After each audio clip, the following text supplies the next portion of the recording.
잠시 기도하겠습니다. 사랑하는 하나님 감사합니다. 이 시간 하나님 말씀을 전하여 주시고 또한 우리가 들을 수 있는 귀를 열어주시고 하나님 말씀을 이해할 수 있는 지혜를 허락하여 주옵소서. 예수 그리스도 이름으로 기도합니다. 아멘. 하나님 은혜가 가득한 하루가 되시기를 축복합니다. 오늘 이사야 62장 말씀은 이스라엘이 다시 회복될 것을 말씀하시는 그런 예언의 말씀입니다. 시온과 예루살렘이 다시 회복하게 되고 뭇왕들 그리고 열방들이 다시 예루살렘과 시온의 그 영광을 보게 될 것이다라고 말씀하시는 그런 말씀입니다. 그래서 그 중에서 오늘 4절 말씀은 이제 다시는 너를 버림받은 자라 하지 않고 또한 너 내 땅을 황무지라 부르지 않겠다라고 이야기하고 있습니다. 그래서 여기서 황무지라고 이렇게 표현이 되어 있는데 개역개정 말고 좀 다른 번역들, 공동 번역이나 새 번역이나 이런 번역을 보시면 이 황무지라고 표현된 이 단어를 다르게 번역해 놨습니다. 어떻게 하냐면 너가 버림받은 여인이라 칭하지 않고라고 번역이 되어 있습니다. 그래서 버림받은 여인, 황무지보단 버림받은 여인이라고 이해하시는 것이 그 뒷구절을 볼 때 좀 더 맞는 해석이라고 생각이 나요. 문맥상 황무지보다는 버림받은 여인이 더 맞는 것으로 보이고요. 그래서 너를 다시는 버림받은 자라 부르지 아니하고 내 땅을 버림받은 여인이라고 부르지 아니할 것이다. 이는 여호와께서 내 땅을 기뻐하실 것이며 내 땅이 결혼한 것처럼 될 것이다라고 이야기하고 여호와께서 너를 헵시바라고 부르고 뷸라라고 말씀하신다라고 말하고 있습니다. 그러니까 이게 앞에 나오는 버림받은 자, 버림받은 여인과 이제 반대되는 좋은 말인데 헵시바라고 하는 뜻은 나의 기쁨이 그녀에게 있다라는 그런 뜻이고요. 뷸라라는 뜻은 결혼한 여인에게 칭하는 호칭이었습니다. 그러니까 결혼한 여인을 부르는 말이었는데 그냥 결혼한 여인, 그러니까 처녀였다가 결혼한 여자를 부르는 말이 뷸라가 아니고 이 뷸라라는 단어를 사용되는 것은 재혼했거나 뭐 사별했거나 뭐 이별 당했거나 했던 여인이 다시 결혼하게 되는 것. 그러니까 한번 결혼했다가 한번 버림받은 여인이 다시 결혼하게 되는 것을 뷸라라고 표현했다라는 것입니다. 그래서 이 오늘 4절 말씀을 좀 이해하기 쉽도록 다시 이야기해 본다면 너를 버림받은 자라거나 너를 버림받은 여인이라고 표현하지 않을 거다.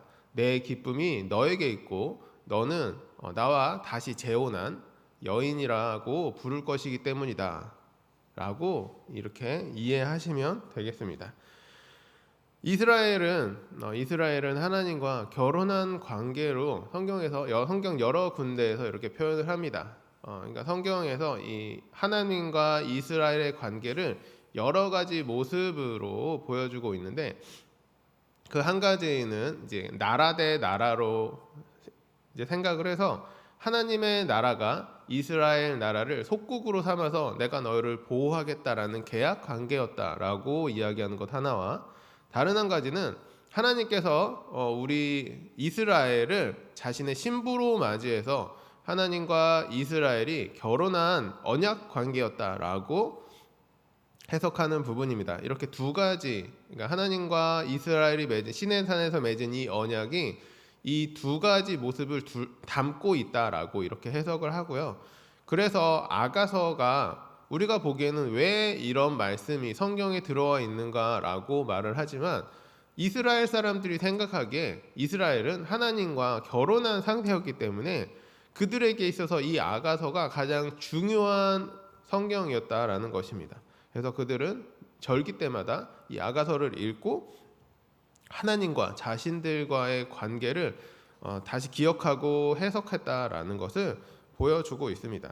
그래서 오늘 말씀에서는 하나님과 이스라엘의 관계를 이 결혼한 부부의 관계로 표현을 하고 있는 것이고요. 하나님께서 이스라엘이 하나님을 배신하고 음행하고 떠났다라는 이런 표현을 이사야 앞부분 전반부에 이렇게 이야기를 한다면 이 뒷부분에서는 이렇게 내가 너를 버렸고 너를 내쳤지만 내가 다시 너를 회복시키실 거고 내가 너를 다시 데리고 와서 내 신부로 삼을 것이다 라는 것을 말씀하고 있습니다. 이스라엘은 하나님께 버림받았습니다. 이스라엘이 왕국에서 생활을 하다가 이제 바빌론으로부터 침략을 받아서 바빌론의 포로로 잡혀가고 70년 동안의 포로 생활을 통해서 벌을 받았습니다. 이 말씀은 이스라엘이 하나님과의 관계를 제대로 생활하지 못하였고 하나님과의 약속을 제대로 지키지 못했기 때문에 하나님께서 자신의 신부였던 이스라엘을 버리셨다 이렇게 표현을 하고 있는 것입니다. 하지만 너네가 거기서 그치는 것이 아니라 하나님께서 너희를 다시 불러주실 것이고 다시 회복해 하실 것이고 예루살렘이 다시 모든 사람들의 영광이 되고 예루살렘을 보고 기뻐하고 그 영광을 보며 하나님께 영광을 돌리는 일이 있겠다라고 오늘 말씀하고 있는 것입니다. 이 말씀은 포로되었던 자들에게 주어졌던 말씀이지만 이스라엘 사람들에게만 주시는 말씀이 아닙니다. 우리 성도들의 관계도 신약에서 보면 예수 그리스도의 신부로 우리 성도들을 표현하고 있습니다. 예수님이 다시 오시는 그날에 우리가 예수님의 신부로 자리하게 될 것이고 우리가 예수님의 신부로서 준비되며 이 세상을 살아가는 것입니다. 우리가 이 땅에서 살아가는 시간은 아무 의미 없이 그냥 보내는 것이 아니라 왕으로서 이 세상에 다시 오시는 예수 그리스도의 신부로서 준비하는 시간인 것입니다.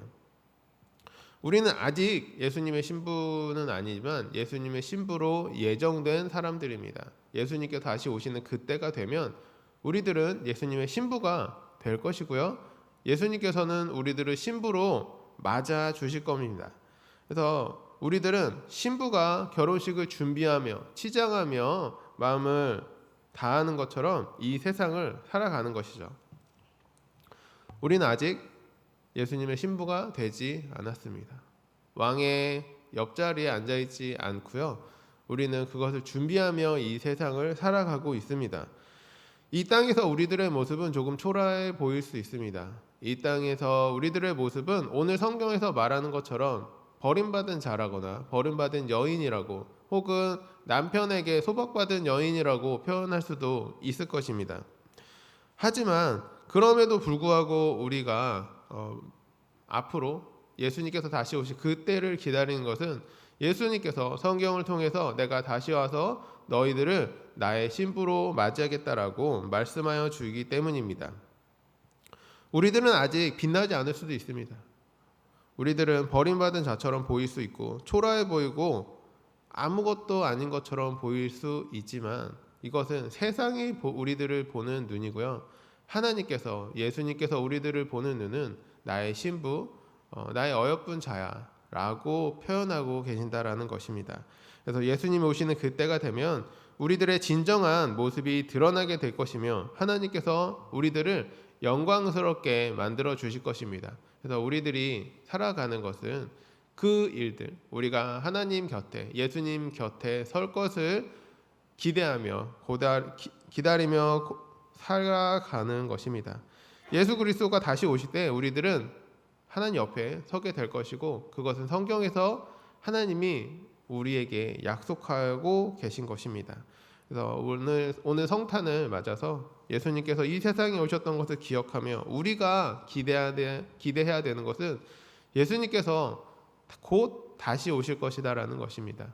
예수님께서 다시 오신다라고 하신 지 2000년이 넘었죠. 우리들이 보기에는 굉장히 오랜 시간이 지났고 사실 우리들이 죽기 전에 오실지 죽은 이후에 오실지 사실 알지 못합니다. 하지만 우리들이 예수님께서 다시 오실 것을 기다리며 살아가고 있는 것은 우리가 그 소망을 바라보기 때문이며 예수님의 신부로 살아갈 것을 믿기 때문입니다. 그래서 우리가 이 세상에서 영광을 바라보는 것이 아니라 이 세상에서 조금 초라하고 버림받은 것처럼 보일지라도 우리가 이후에 영광스러운 자리에 올라갈 것을 생각하시며 오늘 하루를 살아가시고 또한 성탄절을 준비하시는 우리 성도님들이 되셨으면 좋겠습니다. 그래서 하나님의 신부로, 예수 그리스도의 신부로 서게 되는 것을 기억하시며 오늘 하루를 살아가시는 우리 모든 성도님들이 되시기를 주님의 이름으로 축복합니다.